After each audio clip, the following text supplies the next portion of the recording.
ಭ್ರಷ್ಟಾಚಾರ ಗಲಭೆಗಳು ಕೋಮು ದಳ್ಳುರಿಯಲ್ಲಿ ಬೇಯ್ತಾ ಇದ್ದಂತಹ ಬಾಂಗ್ಲಾದೇಶದಲ್ಲಿ ತಾರಿಕ್ ರೆಹಮಾನ್ ಯುಗಾರಂಭ ಆಗಿದೆ. ಅಲ್ಪಸಂಖ್ಯಾತ ಹಿಂದೂಗಳ ನರಮೇಧ ನಡೆಸಿದಂತಹ ನಾಡಿನಲ್ಲಿ ಹಿಂದೂ ನಾಯಕನಿಗೂ ಕೂಡ ಸಚಿವ ಸ್ಥಾನ ಸಿಗಿದೆ. ಇನ್ನೊಂದು ಕಡೆ ಭಾರತ ಮತ್ತು ಬಾಂಗ್ಲಾ ನಡುವೆ ಸ್ನೇಹಮಯ ವಾತಾವರಣ ನಿರ್ಮಿಸಲು ಮೋದಿ ಸರ್ಕಾರವು ಕೂಡ ತಾರಿಕ್ ಸರ್ಕಾರಕ್ಕೆ ಸಂದೇಶವನ್ನು ಕಳಿಸಿದೆ. ತಾರಿಕ್ ರೆಹಮಾನ್ সশস্ত্রে শপথ করেছি যে শপথ স্বাক্ষর করার জন্য ಬಾಂಗ್ಲಾದೇಶದ 13ನೇ ರಾಷ್ಟ್ರೀಯ ಸಂಸತ್ತಿಗೆ ಹೊಸದಾಗಿ ಆಯ್ಕೆಯಾದ ಸದಸ್ಯರು ಪ್ರಮಾಣ ವಚನ ಸ್ವೀಕರಿಸಿದ್ರು. ಮುಖ್ಯ ಚುನಾವಣಾ ಆಯುಕ್ತ ಎಎಂಎಂ ನಾಸಿರುದ್ದೀನ್ ಸಂಸತ್ ಸಂಕೀರ್ಣದ ದಕ್ಷಿಣ ಪ್ಲಾಜಾದಲ್ಲಿ ಸಂಸದರಿಗೆ ಪ್ರಮಾಣ ವಚನ ಬೋಧಿಸಿದರು. ಬಾಂಗ್ಲಾದೇಶ ರಾಷ್ಟ್ರೀಯತಾವಾದಿ ಪಕ್ಷ 297 ಸ್ಥಾನಗಳಲ್ಲಿ 211 ಸ್ಥಾನಗಳನ್ನು ಗೆಲ್ಲುವ ಮೂಲಕ ಬಹುಮತವನ್ನು ಗಳಿಸಿದ್ದು, ಬಾಂಗ್ಲಾದೇಶದ ನೂತನ ಪ್ರಧಾನಮಂತ್ರಿಯಾಗಿ ಬಿಎನ್ಪಿ ಅಧ್ಯಕ್ಷ ತಾರಿಕ್ ರೆಹಮಾನ್ ಪ್ರಮಾಣ ವಚನ ಸ್ವೀಕರಿಸಿದ್ದು, ಬಾಂಗ್ಲಾದೇಶದಲ್ಲಿ ಅಶಾಂತಿ ತೊಡೆದು ಹಾಕುವ ಸಂಕಲ್ಪ ಮಾಡಿದ್ದಾರೆ.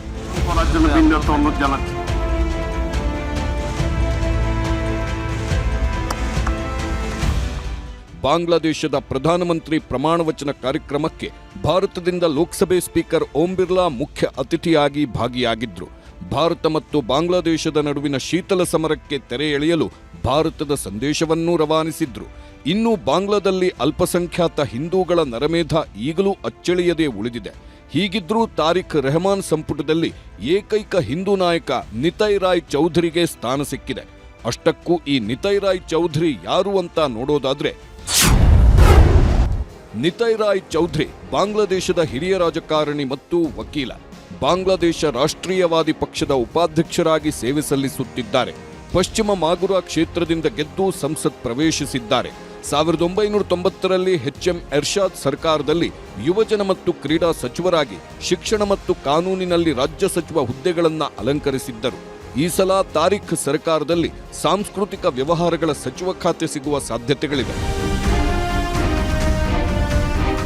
ಒಂದು ಕಡೆ ತಾರಿಕ್ ಸರ್ಕಾರದಲ್ಲಿ ಅಲ್ಪಸಂಖ್ಯಾತ ಹಿಂದೂಗಳಿಗೆ ಇನ್ನಾದರೂ ರಕ್ಷಣೆ ಸಿಗುತ್ತಾ ಅಂತ ಭಾರತ ಎದುರು ನೋಡುತ್ತಿದ್ರೆ, ಇನ್ನೊಂದು ಕಡೆ ನಿರ್ಗಮಿತ ನಾಯಕ ಮೊಹಮ್ಮದ್ ಯೂನಸ್ ಕೊನೆ ಭಾಷಣದಲ್ಲಿ ಭಾರತದ ಭೂಭಾಗದ ಬಗ್ಗೆ ತಿಕ್ಕಲು ಹೇಳಿಕೆ ಕೊಟ್ಟಿದ್ದಾರೆ.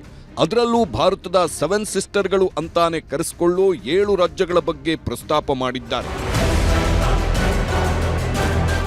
ನೇಪಾಳ, ಭೂತಾನ್ ಜೊತೆಗೆ 7 ಸಿಸ್ಟರ್ಸ್ ಪ್ರದೇಶವೂ ಬಾಂಗ್ಲಾದೇಶದ ಆರ್ಥಿಕ ಸಾಮರ್ಥ್ಯ ಭೂಭಾಗಗಳು ಅಂತ ಯೂನಸ್ ಹೇಳಿದ್ದಾರೆ.